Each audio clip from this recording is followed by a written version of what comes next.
எல்லாரையுமே ஹீரோவா மாத்துறது ராஜா சார் தான். அவங்கள ஆடியன்ஸ் பிடிச்சி போனது அதோட ஒரு எக்ஸாம்பிள் தான். இப்படி தான் நான் ஹீரோவா மாத்துறேன் ஒவ்வொருத்தரையும். இப்போ சொல்றாருல கடலூர் கைதிகள் படம் சத்யராஜ் ஹீரோ அது வரைக்கும் வில்லா நடிச்சிருந்தவர் அப்பதான் ஹீரோவா எமர்ஜ் ஆகும். அதுக்கு முன்னாடி ஒரு படம் தான் நடிச்சிருக்கான்னு நினைக்கிறேன். ஹீரோ வராரு, ராஜா சார் பேசுறாரு, அடி ஆத்தாடி பாட்டு யாராவது சத்யராஜ் போடுவாங்களா இந்த மாதிரி பாட்டு போட முடியுமா சொல்லுங்க சத்யராஜுக்கு? அந்த இமேஜே கிடையாது, ஆனா போடுறாரு. கொடியிலே மல்லிகை போய் இன்னும் கொண்டாடுறோம் அந்த பாட்டை.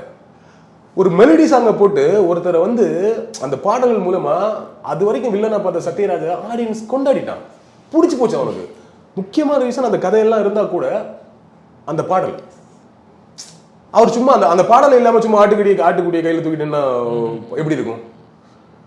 இந்த ரேகா லவ் ஓகே சொல்லணுங்கிறதுக்காக ஒரு காலை தூக்கிட்டு பாறை மேல நிப்பாட்டு தெரியுமா? ஒரு காலை தூக்கி ஆரம்பிப்பார் ராஜா சார். அப்படியே வந்து வந்து வந்து வந்து வந்து அப்படியே வந்து ரேகா சிரிக்க ஆரம்பிச்சதும் பள்ளிக்கூடம் போகாமல் அப்படின்னு ஆரம்பிக்கும். அதுல பாட்டு கிடையாது, ஆக்சுவலி சாங் கிடையாது, சீனா தான் வச்சிருந்திருக்காரு பாரதி ராஜா. இதுல ஒரு பாட்டு இருக்கே போடுறேன்ட்டு ராஜா சார் பாடினது.